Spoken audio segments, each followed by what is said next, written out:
What's going on, YouTube? Today I got for you is going to be a AR-15, kind of a little bit of advice that I've picked up through the years and a couple of tips and stuff if you guys are thinking about building your first one or even if you've had multiples in the past. So we'll start off by going over, this is my AR-15, my primary one, the one that I'll never sell. It is a local police upper, lower, and rail was all of a package from the local police department. I've got the Magpul ACL stock on here. I've got the Magpul QD attachment back here. We've got flip up sights. Once again, Magpul. This does have the Hogue grip on it. It does have a trigger kit on it. Got it topped off. This is the Vortex Spark 2. It has the full auto nitrate finish bolt carrier group. 16-inch stainless steel barrel. It is chrome lined. At the end, we do have the Lantec Dragon muzzle brake. Yeah, this one was one of the ones that I put together, and it runs fantastic. It's very accurate, and I'll never trade it or sell it or do anything else to it. I might go to a nickel boron bolt carrier group later, and some stuff like that. So, in my experience, when it comes to AR-15s, you run into three different types of people that build/purchase AR-15s. The first person is the one that buys an AR-15 off of the shelf, uses it, doesn't like something about it, and instead of changing it, just sells the weapon and then goes to something else. Something that they're trying to buy something off the shelf that's going to meet their exact needs. I actually have an employee that's done this in the last 12 months. He's probably bought 6 different AR-15s. I sold him a Bushmaster one, and he held on to it for probably 3 months, and he didn't like something about it, and then he sold the whole rifle and then bought something else. The second type of person that you run into will slowly piece together the rifle piece by piece. So they pick up their lower. They'll fully build their lower the exact way that they want it, and then move on to the upper. Then they'll move on to the barrel, and they'll put it together exactly the way they want it the first time. That way they don't have to buy secondary parts all over again. That is probably the most efficient way cost-wise, and to get the exact results you're looking for, that's probably the best option. The third option, and I think this is probably the most common with new AR-15 owners, is they will pick up usually a base model, upper and lower, or a complete rifle for, sub $500, and then they slowly change parts out as time goes by.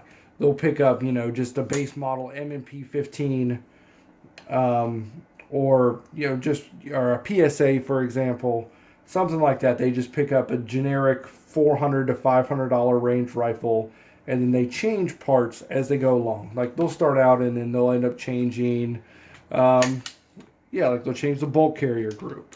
They'll change the grips. They'll change the trigger. They'll change the stock. They'll change the barrel. They'll change the rail or the handguard on it. They change the muzzle brake. So they end up spending almost an entirely new rifle in money on upgrades that they did to a rifle that they probably could have pieced together like that. But I understand why people do it. People want instant gratification. They want to go buy the rifle, be able to shoot it, and then worry about upgrades later. So while that's definitely not going to be the most cost-effective way to do it, what I will say is if you're going to do that, if you're going to pick up just a base model AR-15 and then upgrade it as you go, do yourself a huge favor and day one, pick yourself up an upper and lower stripped receiver and just buy them, set them in the safe, put them in the drawer, whatever. And as you go through and you change, so say you wanted to put a trigger kit on your AR-15, do it yourself. Take out the old trigger, put the new trigger setup into it, and then take the old trigger kit and put it in your new or your extra lower. That way you've got, your lower, the other pretty. So essentially, what you're doing is you're going to be building 2 rifles. as you move parts from your original rifle over to the next one. By the time you're done changing out all the parts, it's only going to take you a couple of little parts here and there, maybe a barrel or something like that, and you're going to have an entirely new gun on the side. Um, and I've done that like a couple of times. Like this one didn't originally look like this. I mean, I had the A2 muzzle brake on it, factory grip, factory stock, factory. I had a PSA trigger in it originally, and then went on to something nicer and worked my, and it's kind of seen as variations.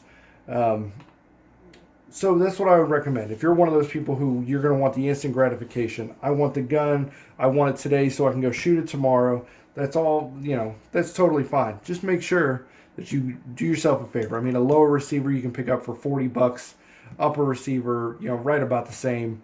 And go ahead and pick up the stripped upper and lower, and then it'll also give you the knowledge later on down the road as you're changing out piece by piece on how to completely assemble the AR on its own. So you're going to get the knowledge, you're going to get, well, you're not going to get the upfront cost benefit of building an entire rifle the exact way you want it the first time around. At least you have the ability at the end to maybe just, throw a barrel or a buffer tube on there and be done with it. Then you're like, oh, I have a whole nother rifle that you can turn around and either sell or, give to a family member or a friend or something like that that'll get them interested in stuff. That's just my personal opinion. If you guys liked the video, please drop a like in the comment section and hit the subscribe button. The subscribe button does me a huge favor. And until next time.